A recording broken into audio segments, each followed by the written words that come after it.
374페이지입니다.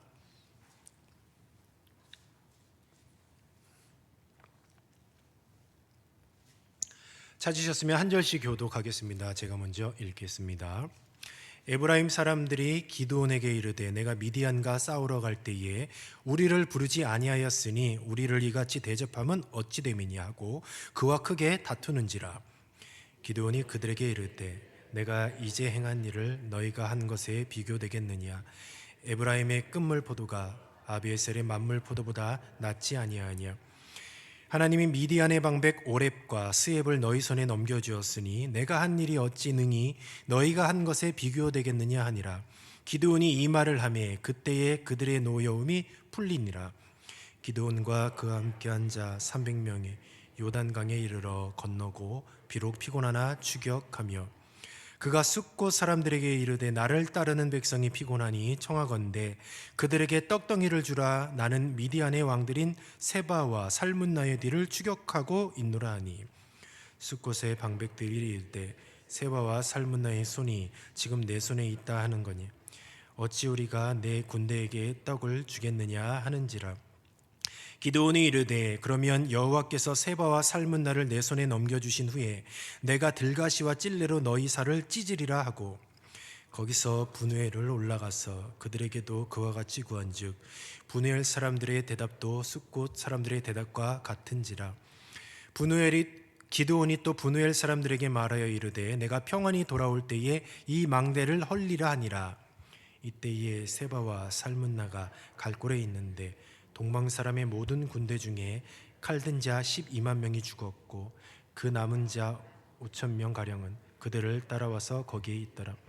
적군이 안심하고 있는 중에 기드온이 노바와 욕보하 동쪽 장막에 거주하는 자의 길로 올라가서 그 적진을 치니 세바와 살문나가 도망하는지라.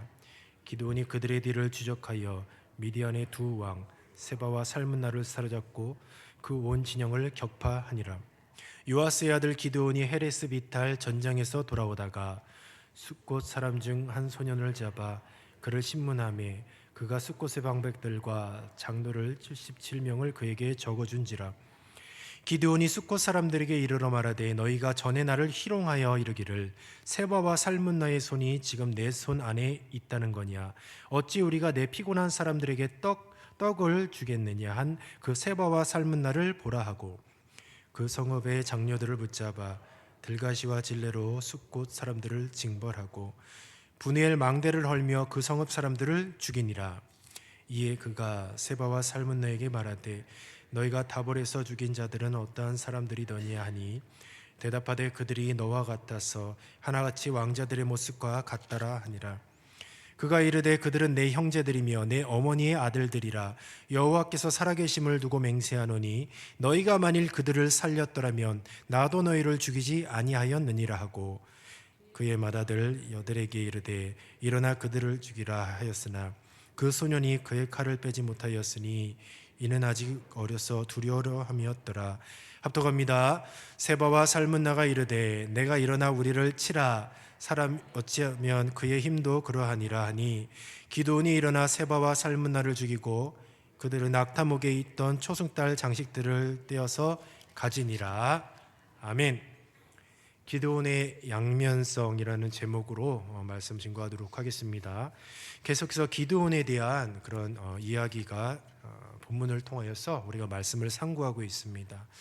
기드온이 300명의 용사와 함께 미디안의 전투에서 여호와 하나님의 칼이 이제 미디안 군대를 쳐서 크게 승리한 후에 이어지는 내용이 바로 오늘 본문 말씀입니다. 특별히 오늘 이 말씀을 통하여서 신앙 공동체가 어떻게 협력해 나가야 하는지를 우리가 말씀을 통하여서 상고하여 보겠습니다. 오늘 말씀을 크게 두 가지 사건으로 나눌 수가 있습니다. 1절부터 3절까지는 기드온과 에브라임 지파와의 갈등을 그리고 있고 그리고 이제 4절부터 오늘 이제 본문 마지막 절까지는 미디안의 두 왕 세바와 살문나를 사로잡아서 처형하는 그런 장면을 4절부터 21절까지 이렇게 진행하고 있습니다. 먼저 에브라임과 기드온의 갈등이 있었던 것을 오늘 말씀에서 소개하고 있어요. 에브라임 지파는 이제 기드온이 자신들을 전쟁 초반에 부르지 않았다는 이유로 지금 기드온에게 불만을 표시하고 있습니다. 에브라임은 이스라엘 중에 당시에 굉장히 강력한 지파 중에 하나였어요. 그런데 이제 에브라임 이 사사기에 보면 이 에브라임 지파의 특징이 있습니다. 바로 자신들의 명예와 자신들의 역할에 대해서 다른 지파가 인정해 주기를 그런 원하는 모습들이 굉장히 자주 보여주고 있습니다. 창세기 12장 1절에서 6절에도 에브라임 지파와 이제 비슷한 그런 갈등을 겪는 모습을 끊임없이 보여주고 있어요. 어째서 이렇게 귀중한 전쟁에서 그러니까 에브라임 지파가 자신들의 공을 세울 수 있는 그런 기회를 이제 기드온이 주지 않았다라고 그렇게 생각을 하였던 거죠. 그런데 이에 기드온은 굉장히 지혜롭게 얘기를 했어요. 에브라임의 끝물 포도가 아비에셀의 만물 포도보다 낫지 아니하냐. 자, 이 말은 에브라임의 명예를 높여주는 그런 이야기예요. 그래서 기드온은 굉장히 지혜롭게 대응하고 있어요. 에브라임의 업적을 높게 평가하고 있습니다. 7장 후반절에 보면 에브라임이 이 미디안과의 전쟁에서 오렉과 스앱을 죽인 사건이 있습니다. 이렇게 오렉과 스앱을 죽인 것을 이제 기드온이 굉장히 큰 공로임을 강조하고 있었던 거예요. 기드온은 굉장히 이 부분에서 겸손하고 또 상대방을 칭찬하는 모습을 통하여서 이 에브라임의 분노를 가라앉히는 그런 모습을 보여주고 있어요. 그런데 이 말씀을 잘 상고해 보면 에브라임의 공이 큰가 기드온의 공이 큰가를 비교해 볼 필요가 있어요. 에브라임이 잡았던 그러니까 에브라임의 전쟁에서 거뒀던 승리를 거둬서 죽인 사람이 오렉과 스셉인데 이 두 사람은 미디안 군대의 지휘관급인 방백이었어요. 그런데 지금 기드온이 쫓고 있는 사람은 세바와 살문나예요. 세바와 살문나가 누구냐? 바로 미디안 연합군의 최고 통치자 왕이라고 그렇게 표현을 하고 있어요. 그러니까 에브라임은 오렉과 스셉을 죽였지만 그냥 군대의 지휘관급 방백이었어요. 근데 기드온은 지금 미디안 연합군의 최고 통치자를 쫓고 있어요. 그러니까 누구의 공이 더 크고 그리고 누구의 그러니까 전쟁으로 치면 각자의 역할이라면 사명이 누구의 사명이 더 큰가? 기드온이 더 큰데 오히려 기드온은 이 공동체에서 이제 에브라임이 자기의 공로를 인정해주지 않는 것에 있어서 오히려 기드온의 공로보다 에브라임 지파의 공로가 더 크다고 그렇게 떠받들어 주는 것을 보게 됩니다. 기드온의 업적이 훨씬 큰데 에브라임 지파의 모습을 높여주는 것이죠. 우리가 신앙 공동체잖아요. 교회는 건물이 아니라 바로 예수님이 머리가 되신 각 지체의 모임, 신앙 공동체의 모습으로서 우리가 공동체 생활을 하는 것이죠. 그런데 이 공동체 안에서 늘 문제가 발생이 돼요. 그런데 이 문제가 발생이 되면 그 원인이 무엇이냐면 누가 크냐의 그 질문입니다. 결국은 항상 이제 다툼이 벌어지고 싸움이 벌어져요. 그런데 상황은 각자 다르고 여러 가지 각자의 이야기들이 있어요.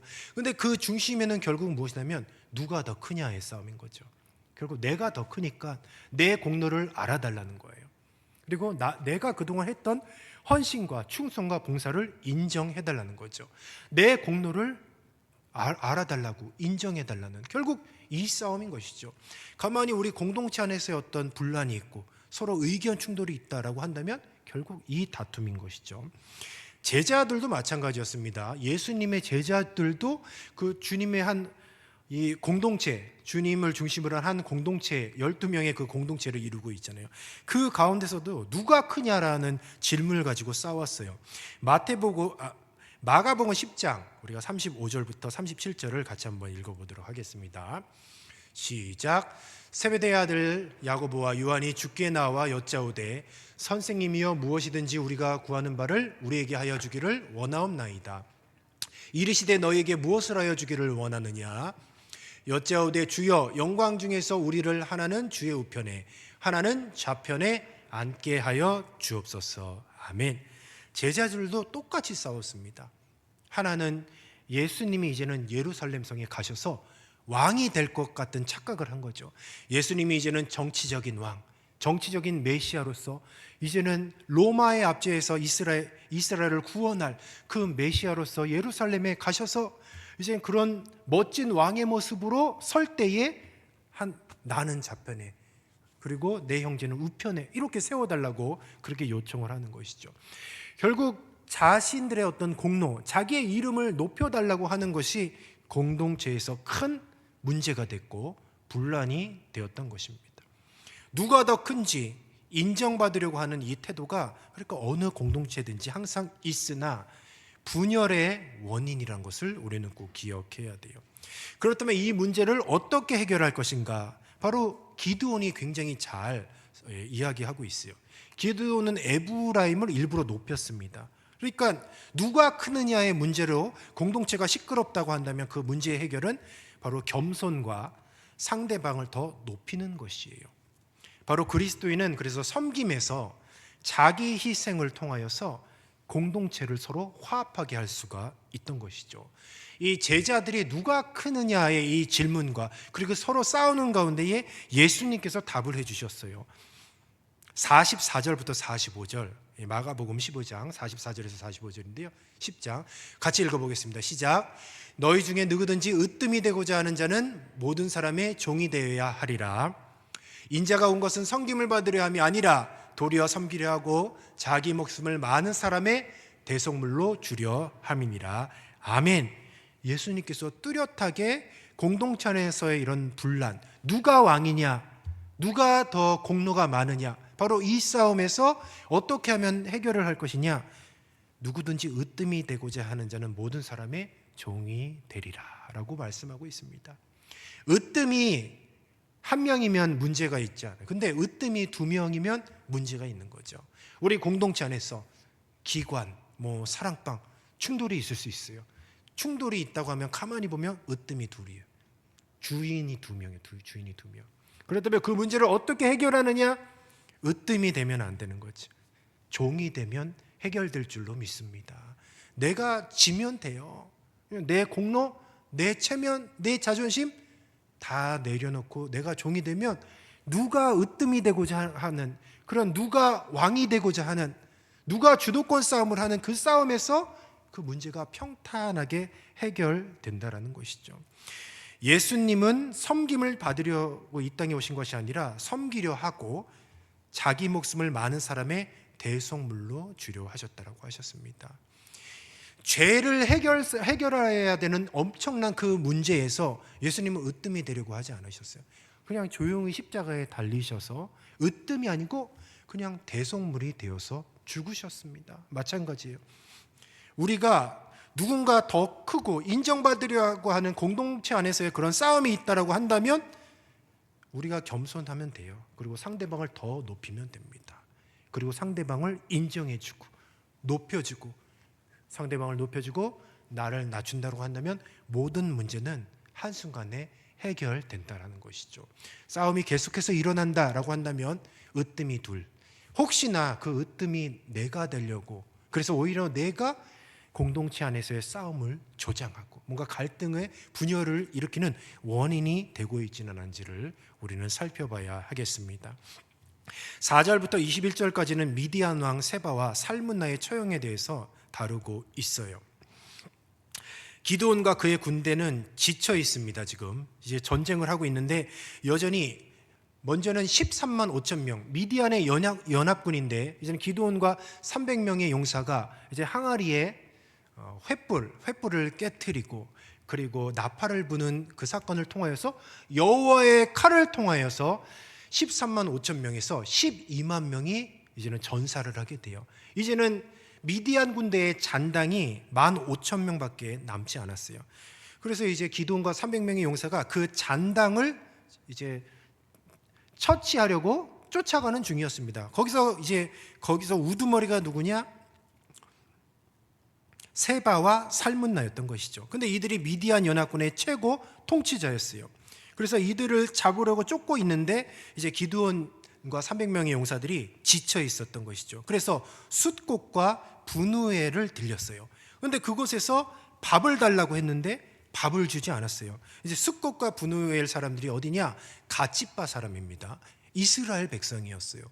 당연히 지금 미디안과의 전쟁에서 숫꽃과 분우엘도 지금 기드온과 미디안의 전쟁이 아니라 이스라엘과 미디안의 전쟁인데 당연히 도와줘야 됨에도 불구하고 밥을 좀 줄 수 있잖아요. 300명밖에 되지 않는데 그냥 그 사람들이 조금 십시일반 이렇게 조금만 힘을 내면 300명의 밥 그거 못합니까? 우리도 주일마다 300명 정도 밥 먹잖아요. 그렇게 먹고 그냥 밥을 해주면 되는데 식사를 제공하지 않았어요. 그리고 도와주지를 않았습니다. 근데 그 이유가 무엇이었냐? 만일 하나 기드온이 패하면 우리가 남은 미디안 잔당들한테 해함을 당할까 봐 두려웠던 것이죠. 이것은 미디안의 복수에 대한 두려움이었던 것이죠. 그러니까 가만히 보면 지금 이스라엘 내에는 서로 믿는 것이 아니에요. 서로 분열이 있고 불신이 존재하고 있습니다. 서로 한마음 한뜻이 되어서 미디안 잔당들을 소탕해야 됨에도 불구하고 기드온을 도와주지 않았어요. 기드온이 초반에는 아주 지혜로운 모습을 통해서 이스라엘 백성 간의 어떤 그런 의견 충돌을 굉장히 평화롭게 잘 이렇게 그 문제를 해결했다고 한다면 이 세바와 살문나를 쫓아갔던 바로 그 사건을 통해서 또 숫곳과 분해할 사람들이 도와주지 않았던 바로 그 사건을 통하여서는 오히려 이제 기드온이 인간적인 모습을 보여줍니다. 초반에 이제 지혜롭게 문제를 해결하였던 그런 기드온의 모습은 온데간데 없이 이제는 역적을 내고 그리고 반드시 복수를 할 거라고 그렇게 이야기를 하고 세바와 살문나를 쫓아가게 돼요. 세바와 살문나는 미디안 군대의 자녀 병력과 함께 갈골에 있었어요. 15,000명의 병력들을 이끌고 있었습니다. 미디안의 원래 병력 중에 살아남은 자들이에요. 그런데 기드온의 기습 공격을 통해서 이제는 그들을 완전히 물리치고 두 왕을 사로잡았습니다. 드디어 이제 숫곳과 분우엘에 대해서 기드온이 복수를 하게 돼요. 기드온은 세바와 살문나를 붙잡은 후에 숫곳과 분우엘로 돌아와서 그들의 거절에 대한 복수를 철저하게 해요. 말씀을 잘 읽어보면 같은 이스라엘 백성인데 그들을 죽였다라고 하고 있어요. 밥 안 준 것 때문에 죽였다라고 얘기하고 있습니다. 그러니까 기드온이 굉장히 화를 냈어요. 숫곳의 장로들을 채찍질하고 분우엘의 망대를 무너뜨리고 사람을 죽였다라는 거죠. 기드온의 이 행위가 매우 인간적이고 때로는 잔인한 면을 보여주고 있어요. 처음에는 하나님을 명령을 잘 따르고 순종하고 굉장히 지혜롭게 공동체를 잘 이끌어 나간 듯이 보였지만 또 다른 편에서는 개인적인 원한과 복수심에 불타서 자기 종족을 죽이는 그런 모습을 보게 돼요. 숫곳과 분해할 사람들이 기드온을 돕지 않았던 이유가 무엇이었냐? 결국은 자기 보호였던 것이죠. 지금 민족과 민족이 전쟁을 벌였으면 같은 민족이 한마음 한뜻이 돼야 되는데 숫곳과 분우엘 사람들은 자기 자신을 보호하기를 원했어요. 그러니까 중립적인 태도를 취했던 것이죠. 자신들의 생존을 위해서 자신의 생존을 최우선시 선택을 했던 것이죠. 바로 이 모습이 오늘날 우리들의 신앙 모습에 어떻게 투영이 되느냐? 우리도 마찬가지입니다. 교회 안에 각 기관이 있고 또 사랑방이 있고 여러 기관들이 이렇게 얽히고 설켜 있어요. 그런데 자꾸 내게 속해져 있는 기관의 이익만 우선시하는 거예요. 숫곳과 분해는 자기가 속해 있던 그 지역, 그 지방 사람들의 이익만을 우선시했습니다. 전체적인 공동체의 이익을 생각하지 않았어요. 그래서 독립적인 행동을 하게 됐던 것이죠. 오늘날 교회 공동체도 마찬가지죠. 한 지체가 어려움을 겪고 있고 혹은 한 기관이 어려움을 겪고 있다라고 한다면 서로 돕고 연대할 책임이 반드시 있다라는 거예요. 그런데 종종 하나님께서 우리에게 요구하는 것을 따르기보다는 그냥 내 안전, 내 이익, 우리 기관만 잘 되면 그게 최고라고 생각을 하는데 그렇지 않다라는 것이죠. 항상 우리는 내 기관을 생각하기 전에 우리 사랑방만을 생각하기 전에 동원교회를 생각해야 되죠. 그리고 동원교회를 생각하기 이전에 한국교회를 생각해야 되고 또 한국교회를 생각하기 이전에 또 이 열방을 향한 그런 주님 하나님의 백성을 생각을 해야 되는 것이죠. 항상 하나님께서 요구하시는 것은 무엇이냐면 이 공동체 전체를 생각을 하는 거죠. 그런데 우리는 자꾸만 내 이익, 내 생각, 내가 속해 있는 기관, 내가 속해 있는 사랑방 그것만을 보게 되는 것이에요. 우리가 이제 금요 기도에 주보에 보시면 한 주는 성김이 헬퍼, 또 한 주는 성가대, 한 주는 교사, 또 한 주는 각 사역 팀장 및 임원이 이렇게 참여하라고 그렇게 주보에 광고가 나와요. 그런데 제가 이렇게 보니까 정말 광고대로 철저히 지키시는 것 같아요. 한 주는 그러니까 만약에 성가대다 그러면 성가대만 오셔요.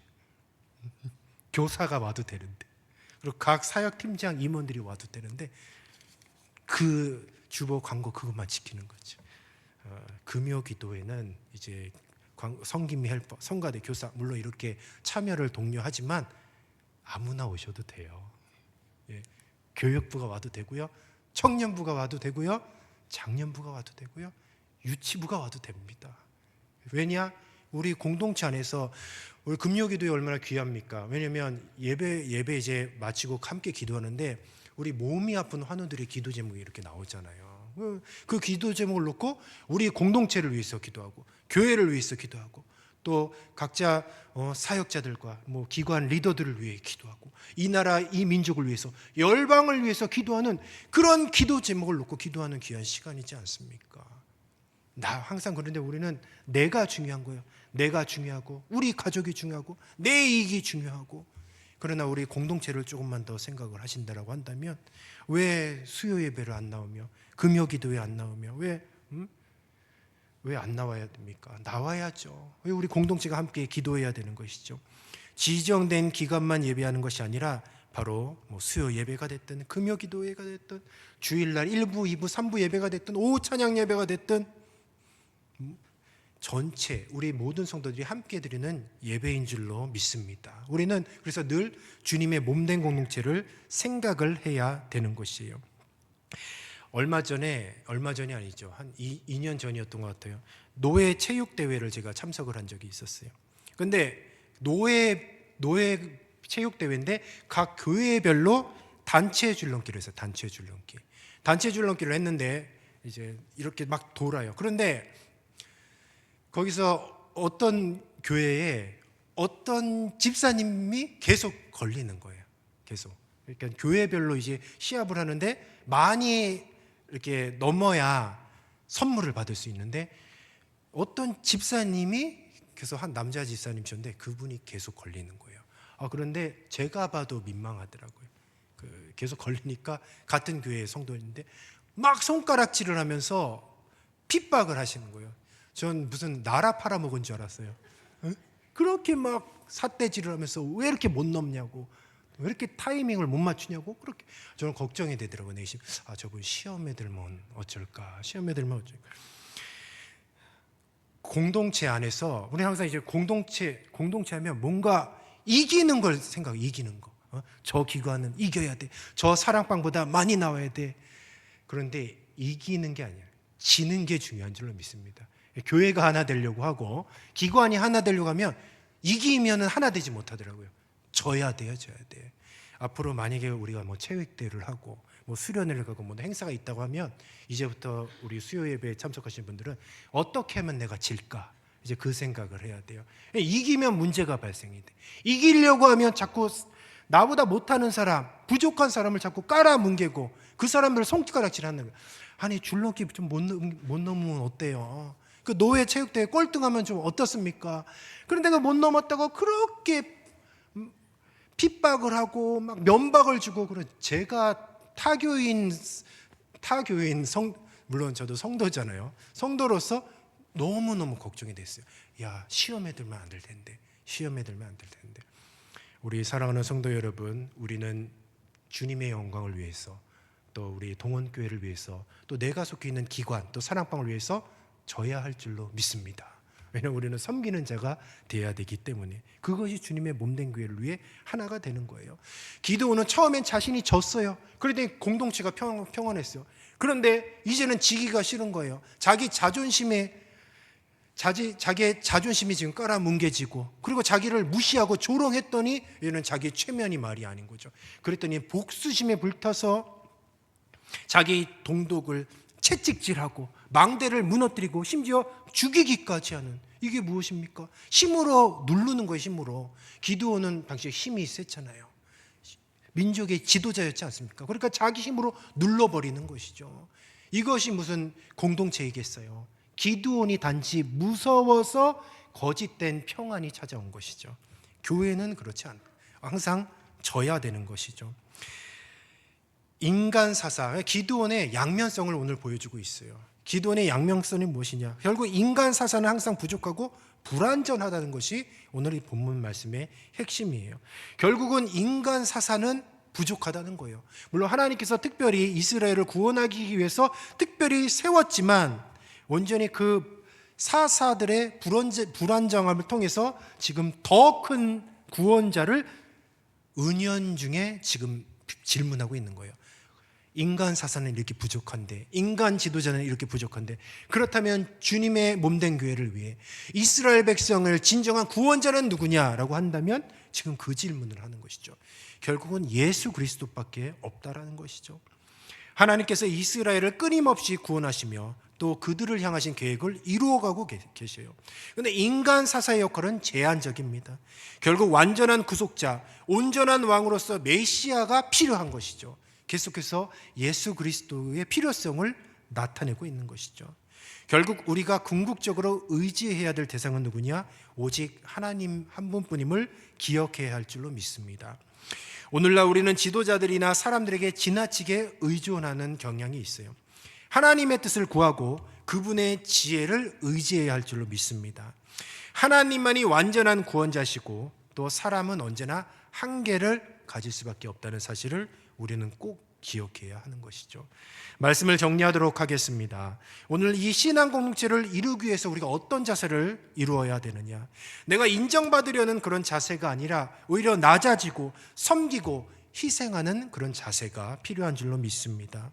또한 자기 중심적, 자기 이익, 자기 보호를 버리고 온전히 주님의 몸된 공동체를 위해서 기꺼이 내가 죽어지는, 그러니까 내 자신을 버리는 그런 모습이 있어야 되는 것이죠. 그리고 서로 부족함을 탓하는 것이 아니라 보호해주고, 그리고 신앙 공동체의 진정한 목자이신 하나님만 의지하며 나가면 우리 주님의 몸된 교회, 이 동원교회는 더욱더 든든히 세워나가는 그런 귀한 공동체가 될 줄로 믿습니다. 우리 각자에 속해져 있는 기관, 그리고 사랑방, 그리고 교육부, 이런 것들이 있을 것이에요. 그러나 그 가운데서 항상 그 기관만 생각하는 것이 아니라 항상 주님의 몸된 교회 전체를 생각하시고, 그리고 항상 어떤 기관에서, 주님의 몸된 교회에서 어떤 사역들이 이루어 나간다고 한다면 결국은 내 자신만 죽으면 되고, 내 자신만 손해보면 되고, 내가 낮아지고 내가 겸손해 나간다고 한다면 나를 통해서 하나님이 내가 속한 우리 공동체가 평안할 줄로 믿습니다. 기도하겠습니다. 생명의 주님, 참으로 감사합니다. 오늘 이 기도원의 양면성을 통하여서 인간 사사는 참으로 연약하고 부족한 존재임을 깨달았습니다. 우리는 날마다 주님의 몸된 교회를 이끌어가는 하나님 아버지를 의지하게 하여 주시옵소서. 오늘도 내가 속해 있는 그 교회, 이 공동체 안에서 예수님이 우리를 위해 살과 피를 흘리시고 십자가에 달려 죽으신 것처럼 우리도 날마다 예수님을 따라 자기 부인의 모습이 있게 하옵소서. 나로 인하여서 더욱더 교회에 분란이 일어나지 않게 하여 주시고, 예수님의 제자로서 내 자신을 죽이고 겸손하게 내 자신을 낮추어 주님의 몸된 교회에 평안이 이루어지게 하여 주시옵소서. 오늘도 주님의 몸된 공동체가 든든히 서가기를 원합니다. 내가 날마다 낮아지게 하여 주시고 겸손하게 하여 줘서 온전히 겸손한 모습을 통하여 주님의 크신 뜻을 이루어 주시옵소서. 감사하며 예수님의 이름으로 기도드리옵나이다. 아멘.